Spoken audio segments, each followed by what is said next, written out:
Bienvenue dans la Guilde, le podcast qui booste vos compétences en Quality Engineering. Je suis Jean-François Frézy, expert en Quality Engineering et passionné par la transmission des savoirs. Chaque semaine, je te partage des astuces pour transformer ta façon de travailler en Quality Engineering. Installe-toi bien, on est parti pour un nouvel épisode rempli de conseils concrets. N'oublie pas de t'inscrire à ma newsletter pour recevoir du contenu exclusif et ne rien rater. Chaque semaine, je te livre des méthodes actionnables, des outils efficaces et des stratégies sur les meilleures pratiques du moment, avec des formats courts, pratiques et accessibles à tous. Alors abonne-toi maintenant pour ne rien rater. Tu es testé depuis quelques années, tu maîtrises ton périmètre, tu connais ton équipe, tu sais comment faire tourner une stratégie de test et on te propose de devenir test manager. Tu vises ce rôle depuis un moment et tu demandes ce que ça implique vraiment, finalement. Et est-ce que tu es prêt? Ce que je vais te dire d'emblée, c'est que le test manager, c'est pas juste un test lead avec plus de monde à gérer. C'est un métier différent, avec des compétences différentes et complémentaires. Certaines d'entre elles ne s'apprennent pas forcément sur le terrain du test que tu as vécu. On va les explorer ensemble dans les prochaines minutes. En tant que test lead, ton horizon, c'est l'équipe et le produit. Tu orchestres les tests, tu portes la stratégie d'un périmètre donné, tu t'assures que la qualité est au rendez-vous, sprint après sprint. Et bien sûr, tu travailles avec toutes les parties prenantes et tu as un rôle qui est entre l'opérationnel et qui est porté beaucoup sur le lead, mais tu as quand même le pied énormément dans les projets. En tant que test manager, ton horizon va s'élargir avec plusieurs équipes, plusieurs produits, une dimension temporelle qui va être plus long et qu'une vision de la qualité qui va être plus transversale dans l'entreprise. Tu ne pilotes plus la qualité et les tests d'un projet, tu vas piloter l'organisation qualité d'un département. Concrètement, ça veut dire quoi? Ça veut dire que tu vas aussi gérer les budgets. Tu vas être beaucoup plus partie prenante dans le recrutement. Tu vas définir une vision de la qualité à l'échelle de ta structure et pas juste sur les sprints ou sur l'organisation de ton équipe. Donc, tu vas mettre en place une roadmap aussi pour gérer tout ça. Tu vas aller t'asseoir avec des comités de direction, des comités de pilotage et tu vas expliquer pourquoi la qualité est un levier business et pas forcément un coût. Et ça, le rôle de test lead ne t'y prépare pas forcément. Il te prépare sur une certaine partie, sur l'influence, sur apprendre à convaincre, mais pas sur tout. Ça va être l'occasion de pratiquer de nouvelles compétences qui sont de plus en plus éloignées de l'opérationnel. 4 compétences clés qu'il va falloir que tu développes pour réussir cette transition. Une première qui me paraît être la moins compliquée, mais qui est un peu un exercice de style, c'est tout ce qui est la gestion des budgets. Pour la première fois, tu vas avoir à justifier tes dépenses, que ce soit les licences, le nombre de personnes, les formations, les prestataires. Donc ça demande de savoir construire un business case, d'anticiper les besoins sur 3 mois, 6 mois, 12 mois, de pouvoir défendre des investissements face au management qui vont penser en ROI avant de penser à est-ce qu'on a suffisamment de monde pour avoir une bonne couverture de test. L'autre point sur lequel il va falloir vraiment monter en compétence, c'est le recrutement et le développement de ton équipe et de tes talents. Ton rôle, ça va être de construire, de faire grandir une équipe. Ça passe par savoir évaluer un profil qui va venir dans ton équipe, identifier aussi les potentiels chez toi et créer des parcours de montée en compétences.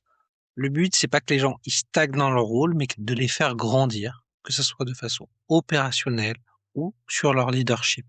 Donc ça, c'est vraiment un métier à part entière. Il va falloir vraiment l'apprendre. Il faut que tu sois le mentor que tu aurais aimé avoir quand tu étais test lead ou QA.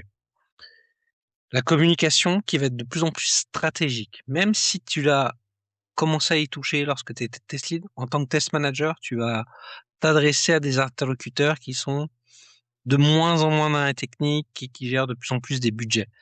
Tu dois savoir choisir des indicateurs qualité en leur langage business, encore plus que lorsque tu étais test lead. Donc c'est vraiment important pour qu'ils comprennent cela et que tu puisses avoir un véritable impact en tant que test manager. Et bien sûr, une vision qui va être beaucoup plus transverse, qu'il va falloir que tu développes. Là, tu vas plus être sur un périmètre ou un ensemble de petits périmètres, tu vas avoir beaucoup plus l'ensemble, comment les équipes interagissent entre elles, comment la qualité est perçue de façon hétérogène dans les équipes, où sont les silos, où sont les promoteurs, les détracteurs au niveau de la qualité du test logiciel, et bref, comment tu vas aligner tes pratiques et leurs pratiques sans forcément les uniformiser pour que la qualité soit au centre du débat et mis en place dans toute le département de façon transverse. Donc, ça, c'est super bien, mais maintenant, tu vas me dire, mais comment on met ça en place? Il y a vraiment 3 pistes concrètes pour essayer de se préparer à ce poste et à se préparer à cette transition où tu vas devoir faire un peu le deuil de ton poste de test lead et de passer à ce rôle de test manager. Si tu veux pouvoir y aller, il faut déjà que tu te rendes visible au niveau managérial, que tu dis clairement que c'est une étape importante de ta carrière et que tu veux le faire. Il faut que tu demandes à participer aux réunions de direction qualité, il faut que tu demandes à être un observateur clé, il faut que tu te proposes des synthèses de qualité orientée décision et pas forcément KPI QA qui vont être importantes pour ton management. Il faut que tu penses déjà au niveau qui est au-dessus de ton périmètre habituel. Et là, pour eux, ça va être une évidence plutôt que d'aller chercher quelqu'un de l'extérieur, ils penseront déjà un peu plus à toi. Et donc, ça veut dire qu'il faut aussi que tu travailles encore plus ta posture par rapport aux autres. Montre que tu mentors déjà des profils juniors et que tu les fais grandir, que tu sais mettre en place des parcours d'onboarding, tu sais mettre en place des feedbacks structurés, que tu as musclé ton management, que tu sais prendre des décisions complexes et que tu les assumes totalement. Et donc le troisième point qui est important, c'est surtout il faut que tu te formes sur des sujets qui t'exposent le moins aujourd'hui, mais qui vont l'être quand tu seras manager. Essaye de voir comment ils construisent les budgets dans ton entreprise et dans ton département. Demande déjà à participer à des entretiens et pouvoir être mis en place, être partie prenante dans les décisions.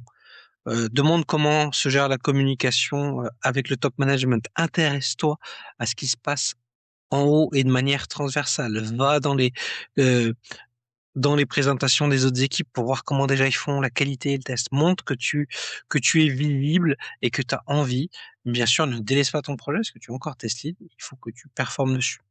Donc bien sûr, il y a plein de formations, de livres, de podcasts sur ces sujets-là pour maîtriser la communication. T'as pas forcément besoin de faire une formation d'1 an, mais voilà, il faut que tu ouvres tes chakras pour pouvoir t'exposer délibérément à toutes ces dimensions. Donc attention, il y a quand même 3 pièges lorsque tu vas rentrer dans cette transition de passer de test lead à test manager.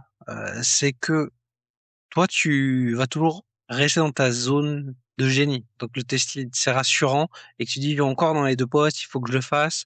Et donc tu as tendance à aller dessus, alors qu'il faut très très vite que tu essaies d'aller dans l'autre et que tu valides le budget pour qu'il y ait quelqu'un qui te remplace et pour pouvoir y aller. Le risque, c'est que les gens continuent de te voir comme un test lead et pas comme un test manager. Et ça, c'est pas bon. Et un autre truc qui va y avoir, c'est que tu vas gérer beaucoup plus de gens en direct et que tu penses que tout le monde se gère de la même façon. Or, tu vas voir que c'est pas du tout le cas quand tu fais du management. Tu vas avoir plusieurs profils, plusieurs équipes. Les profils vont être différents, que ce soit sur les compétences techniques, sur leur savoir-être, leur savoir-faire. Et donc, tu n'auras pas forcément un management qui doit être uniforme parce que ça va pas être efficace. Il faut que tu puisses l'adapter et que tu puisses mettre un cadre pour donner de l'autonomie à chacun en fonction de ses spécificités. Je te disais, il faut pas que tu restes dans l'opérationnel, mais il faut pas non plus que tu perdes le lien totalement sur le terrain. Il faut pas que tu aies non plus l'excès inverse. Il faut que tu arrives à voir ce qui se passe encore. Il faut pas que tu sois, voilà, trop dans le ciel.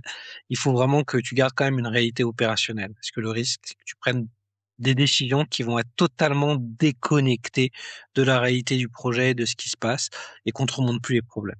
Donc, il faut que tu gardes un contact très régulier avec tes équipes, pas forcément avec les test leads, et que tu sois pas non plus dans le tout contrôlé, ni dans le tout ancré.